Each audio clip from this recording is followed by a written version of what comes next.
Is my car fixed yet? It's the Studebaker. You know, the one with the little dog in the window that goes. Carol Burnett made millions laugh for 11 years straight. But in 1977, she did something that made her entire crew cry.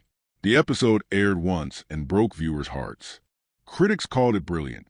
Awards poured in. But Carol never watched it again, not once in 47 years. She said it was too real. The sketch hit so close to home she couldn't bear seeing herself in it. What made America's Funniest Woman refuse to face her own performance? Carol Burnett was born on April 26, 1933, in San Antonio, Texas. From the very beginning, her life was surrounded by pain. Her parents, both alcoholics, were unable to care for her. Her father worked at a movie theater but couldn't hold a job for long. Her mother drank just as much and was emotionally absent. Both would later die from alcohol-related illness. By the time Carol was just a toddler, she had already learned what it felt like to be unwanted. The people meant to love her most had chosen bottles over bedtime stories. It was a lonely, unpredictable world, and Carol learned early on that laughter could protect her from breaking. When her parents fully gave up on raising her, Carol was taken in by her maternal grandmother, Mabel White. In 1940, they left Texas and moved to Hollywood, but there was no red carpet waiting. They lived in a single cramped room in a rundown boarding house, surrounded by other broken souls. Addicts, the mentally ill, people clinging to hope while starving on welfare. Carol and her grandmother survived on $20 a week, barely enough for food, let alone a dream. But Mabel gave Carol what she never had before, unconditional love. She was poor, yes, but she was finally safe. In the middle of that chaos, Carol invented an escape. She created a pretend twin sister named Karen. Karen was everything Carol wasn't, confident, beautiful, always smiling. And Carol made her so real that even the other tenants believed she existed. She'd run up the fire escape, change clothes and hair, and reappear as Karen, charming and playful. Then minutes later, she'd return as Carol. The fact that these adults, many of them barely hanging on themselves, believe it says a lot about both Carol's acting skill and how much everyone in that house needed something joyful to believe in. But some escapes were more real than others. Every Saturday, Carol and her grandmother would go to the movies. Tickets cost 25 cents for two, more than 10% of their weekly income. For those few hours, Carol left behind peeling paint, the shouting and the fear. On screen, life sparkled. Stars danced. People kissed. There was food, beauty, and order. But when the credits rolled, survival came back into focus. They couldn't afford toilet paper home, so they quietly stole it from the theater bathroom. They weren't ashamed. They were desperate. Even at 7 years old, Carol understood what it meant to be hungry for more than food. One day, sitting in that darkened theater, she heard Johnny Weissmuller's famous Tarzan yell echo through the room. It hit her like lightning.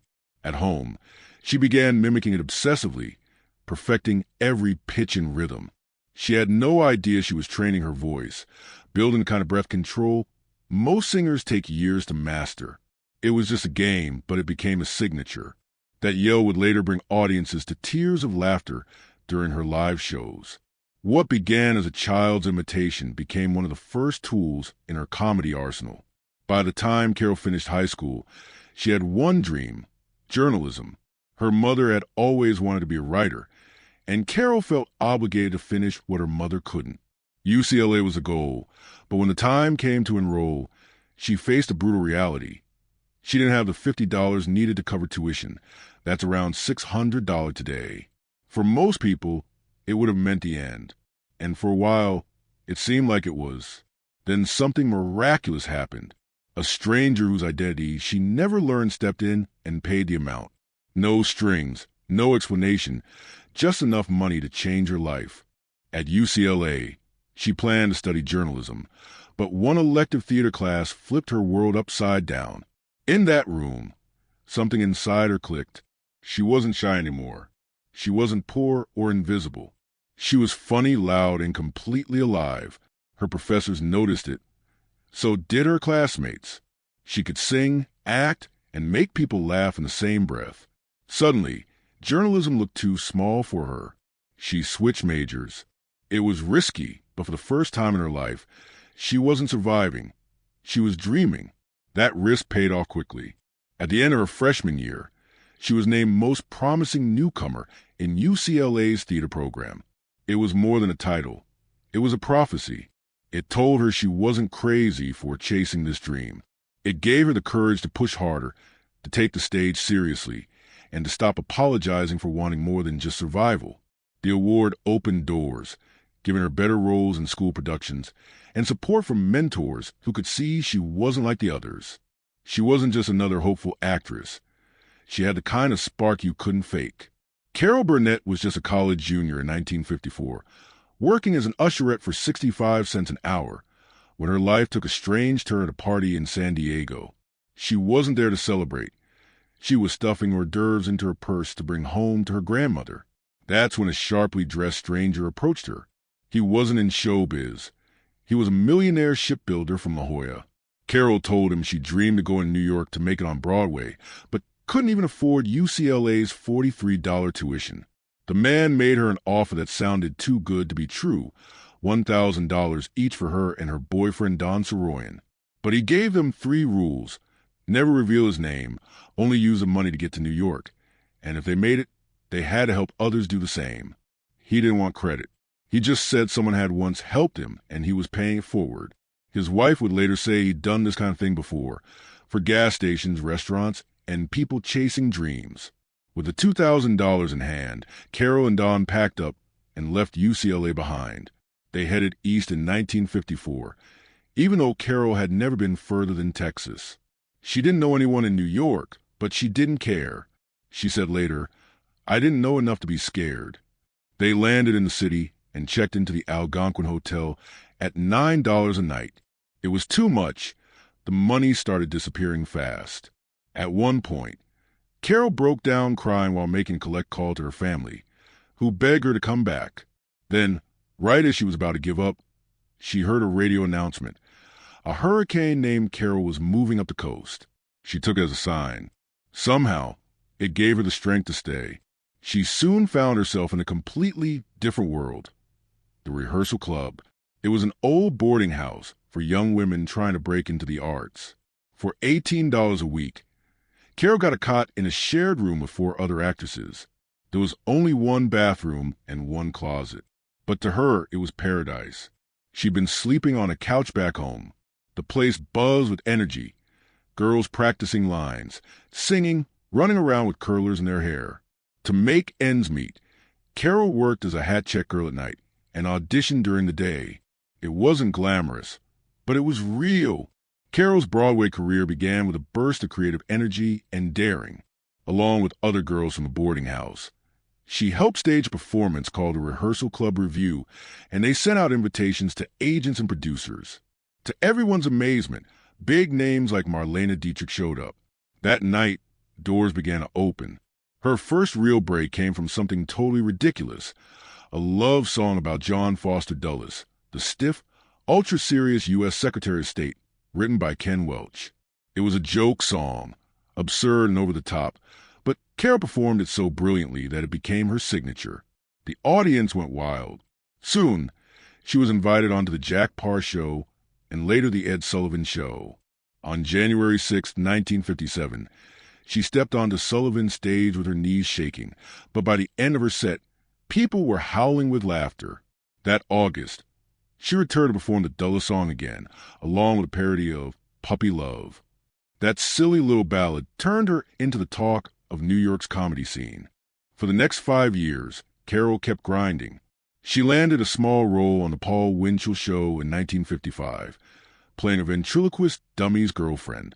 That led to a part alongside Buddy Hackett in Stanley, which lasted only a year. But in 1959, everything changed. Carol earned the lead in Once Upon a Mattress, a new off-Broadway musical that soon made its way to Broadway. She played Princess Winifred, a loud, clumsy girl from the marsh, completely unlike any fairy tale princess audiences had seen. The show exploded in popularity, earning her first Tony nomination. And on June 22, 1959, exactly 5 years after she received that mysterious $2,000 loan, Carol and Don paid it back in full. The millionaire never responded, choosing to stay anonymous until the very end. By then, Carol was earning $500 a week, which felt like striking gold. Once Upon a Mattress wasn't supposed to be a hit. It began as a small summer project, and critics weren't initially impressed when it opened on Broadway in May 1959. But audiences loved it. The show ran for 470 performances, moving from theater to theater. Carol's performance was a heartbeat of it all. So much so that when she left the cast in June 1960, the show collapsed within a week. Her replacement lasted only 8 performances before it closed completely. Carol had become irreplaceable. Then came The Gary Moore Show.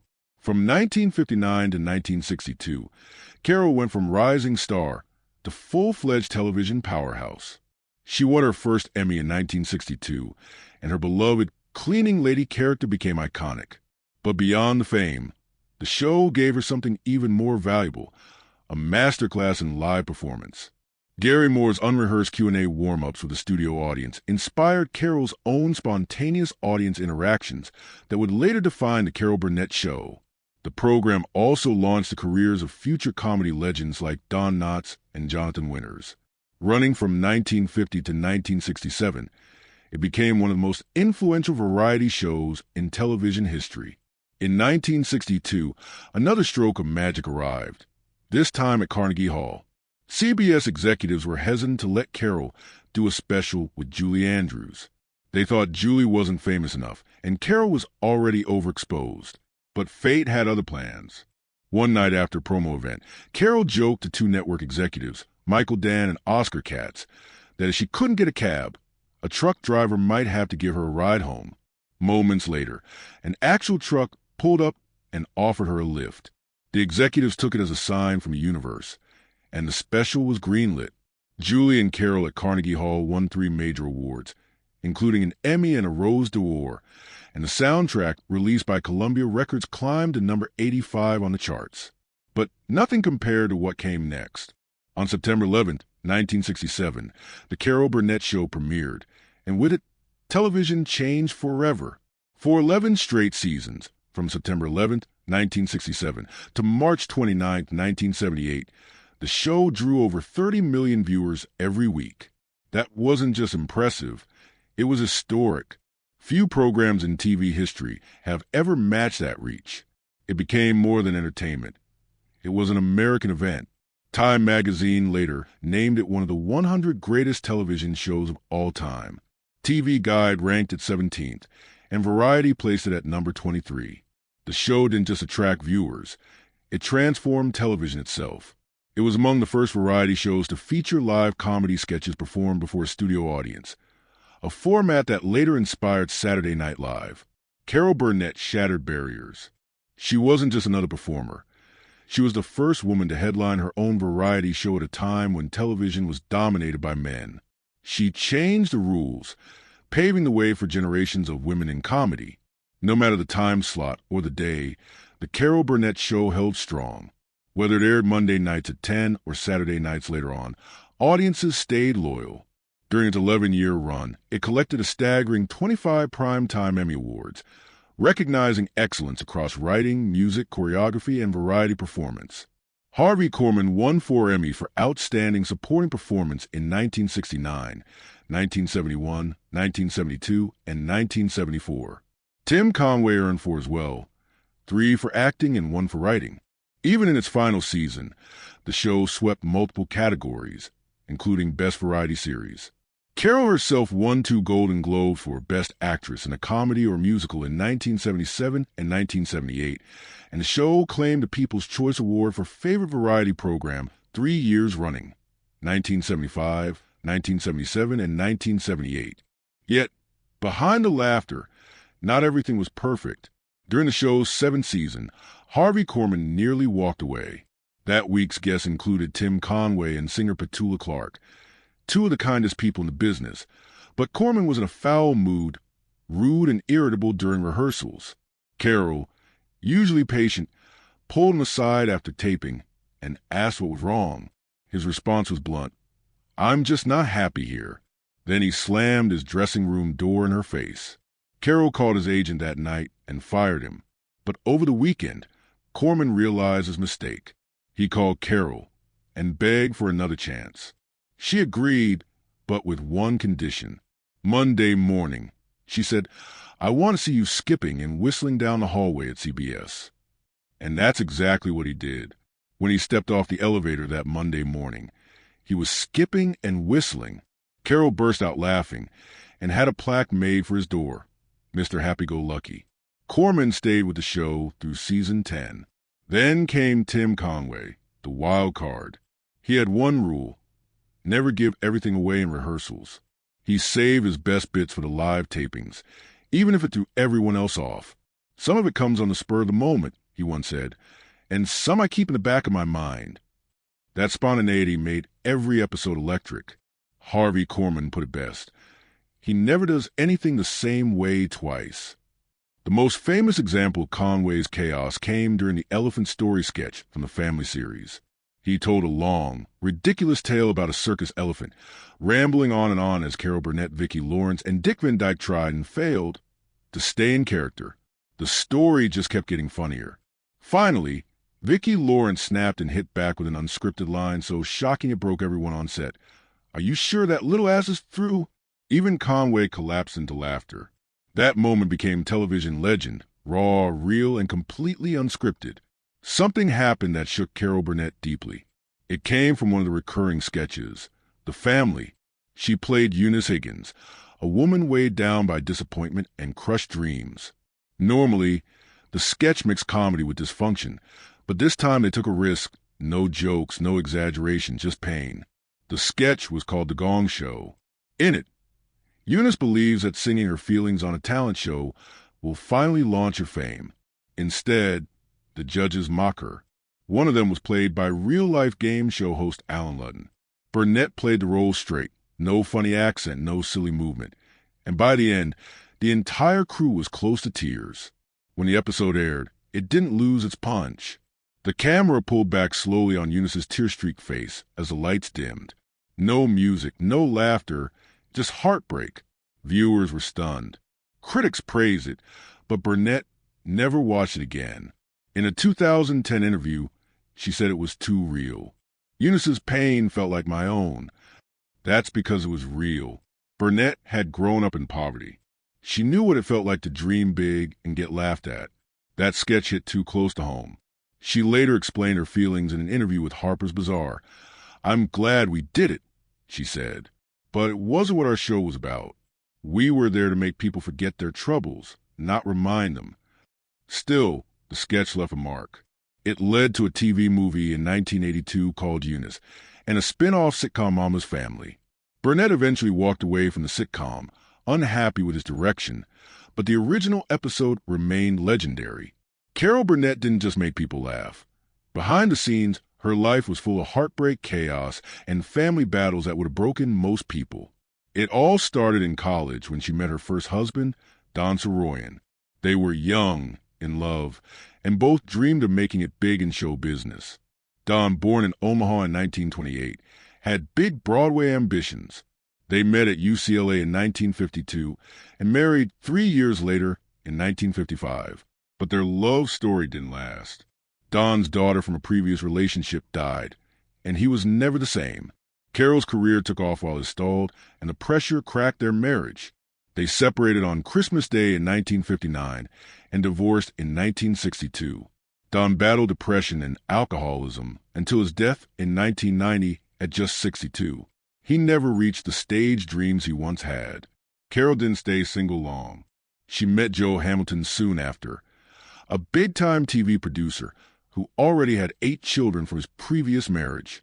He had also produced Carol's Carnegie Hall concert in 1962. They married in 1963 and worked together on her hit show. They had 3 daughters, Carrie, Jody, and Erin, and a miscarriage in 1965. With Joe's 8 and their 3, their house was always full. He won 5 Emmy Awards while producing Carol's show. But while their careers soared, their home life cracked. In 1976, The National Enquirer printed a lie that Carol was drunk at a restaurant while sitting near Henry Kissinger. That hit her hard, not just because it was false, but because she had spent years speaking out against alcoholism. She sued the tabloid for $1.6 million. The case lasted 5 years and revealed how reckless tabloids could be. A paid informant had actually told the Enquirer that Carol wasn't drunk, but they ran the story anyway. She won the case, but after appeals, it was settled for around $200,000. It wasn't about the money. It was about clearing her name. The lawsuit changed tabloid journalism forever. But the biggest battle of her life wasn't in court. It was at home. In the late 1970s, her daughter Carrie fell into drug addiction hard. At just 13, Carrie was using cocaine, marijuana, mushrooms, and quaaludes. She later said she used drugs so she could stop being Carol Burnett's daughter and just be her own person. From 1976 to 1979, Carol watched her child slip away. She sent her to rehab after rehab. At one point, Carrie ran away from a Texas facility. Carol feared she might lose her daughter forever. Carrie eventually got sober at 17, but it came at a cost. Carol had to make the hardest decision of her life, one that made Carrie hate her. But Carol once said, "You have to love them enough to let them hate you." For over a year, they didn't speak, but she never gave up. When Carrie came back, they became closer than ever. Carrie landed a major role on the TV series Fame, proving she had talent of her own. She and Carol acted together in movies, episodes, and finally wrote a play called Hollywood Arms, based on Carol's life. They were joined at the hip, but tragedy struck again. In 2002, Carrie died from pneumonia caused by lung cancer that spread to her brain. She was only 38. She never got to see Hollywood Arms open on stage. Carol was crushed, but she pushed on, saying, "I owed it to Carrie." Carol's second marriage had already ended in 1984. By then, Carrie's addiction, the pressure of their careers, and emotional strain had worn down her and Joe Hamilton. They had even sent their 2 younger daughters to live in Hawaii so they wouldn't see their parents fall apart. After the divorce, Joe stayed close to the family until he died of cancer in 1991. But even after 2 marriages and 2 massive heartbreaks, Carol found love again. In the late 1990s, she met Brian Miller while performing in Long Beach. He was 23 years younger, but that didn't matter. They got married in 2001. She was 68 and he was 45. Just 2 months later, Carrie died. Brian helped Carol get through the darkest time in her life. He encouraged her to finish Hollywood Arms, and they've stayed together ever since. In 2020, when Carol's youngest daughter, Erin, was battling addiction and couldn't care for her own son, Carol and Brian stepped up. They took custody of their grandson, Dylan. Erin's addiction had become a 19-year nightmare. She'd been in rehab 8 times, spending nearly 240 days institutionalized. The courts got involved when Erin's home became unsafe for her son. In July 2020, Erin sent suicide threats to her children. Police had to step in, and she was placed on a psychiatric hold. Carol filed for legal guardianship of Dylan shortly after, and within weeks, the court gave Carol and Brian temporary custody. Once again, she was stepping in to protect her family, even when it broke her heart. Carol Burnett stunned everyone when she appeared in the final season of Better Call Saul. She was 89 years old, but her acting was sharper than ever.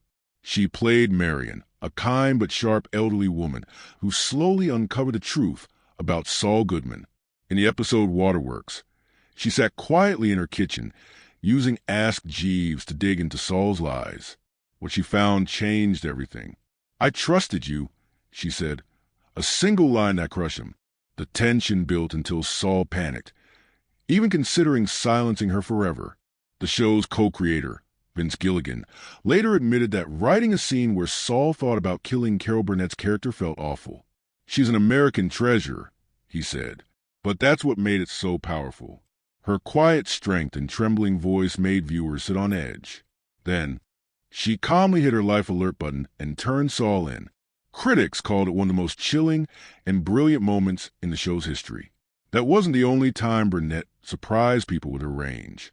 Back in the 90s, she joined the cast of Mad About You as a guest star. The show was already a hit, starring Paul Reiser and Helen Hunt, but Burnett's performance as Teresa took it to another level. In 1997, she won the Emmy for Outstanding Guest Actress in a Comedy Series. That win proved she wasn't just a sketch comedian. She could handle modern sitcoms just as easily. Her scenes felt real, natural, not the loud physical comedy from her variety show days. It was quieter, smarter, and deeply funny. She won the American Comedy Award for her guest role 2 years in a row. That wasn't luck. It was skill built from decades in front of an audience. And those 2 awards were just part of her massive total of 25 Emmy nominations throughout her career. In the 2000s, Burnett's voice took over where her physical comedy left off. She jumped into animated films, lending her voice to colorful characters that lit up the screen. Her biggest success came in 2008 with Horton Hears a Who, a CGI adaptation of a Dr. Seuss classic. She acted alongside Jim Carrey and Steve Carell, and the film became a global hit, earning $298 million on an $85 million budget. Years earlier, in 2001, Carol Burnett lent her voice to Mrs. Hammerbotham in The Trumpet of the Swan, teaming up with Reese Witherspoon, Jason Alexander, and Mary Steenburgen. These roles introduced her to a whole new generation of children who had never seen the Carol Burnett show, but her voice carried the same warmth, charm, and wit that defined her career. She didn't need to be on screen to make an impact. Her voice did all the work. Burnett's return to Broadway at the end of the 1990s felt like a homecoming. She starred in Stephen Sondheim's musical review, Putting It Together, which opened at the Ethel Barrymore Theater on November 21st, 1999. The production ran for 101 performances and 22 previews. Burnett played the wife, sharing the stage with theater greats George Hearn, Ruthie Henshaw, and John Barrowman. It had been 30 years since she last performed on Broadway, but when she stepped onto that stage, it was as if she had never left. The show was even filmed live for television and home release, capturing moments both polished and spontaneous, like when her skirt fell during a scene and she turned a mishap into a perfectly timed gag mid-performance. Even critics who gave the overall show mixed reviews had nothing but praise for Burnett. She handled Sondheim's notoriously complex music with ease, proving her stage presence was still unmatched. And just when people thought she had done it all, Carol Burnett surprised audiences yet again. This time, she appeared on Apple TV Plus in Palm Royale 2024, starring as Norma Delacourt, a wealthy Palm Beach socialite who spends most of the series in a coma until she suddenly wakes up. The role demanded much from her, not only physical comedy, but also the creation of a kind of improvised gibberish dialogue to mimic someone just regaining speech. Burnett made it all up on the spot. That level of improvisation is difficult for any actor, but she was 91 years old. Her work earned her a nomination for Outstanding Supporting Actress in a Comedy Series, making her the oldest female nominee in Emmy history. Palm Royale premiered on March 20th, 2024, and went on to earn 11 nominations. The cast was filled with stars: Kristen Wiig, Ricky Martin, Laura Dern, and Allison Janney, but Burnett still stood out. And once again, a new generation of viewers discovered the woman who had been entertaining the world for over 7 decades.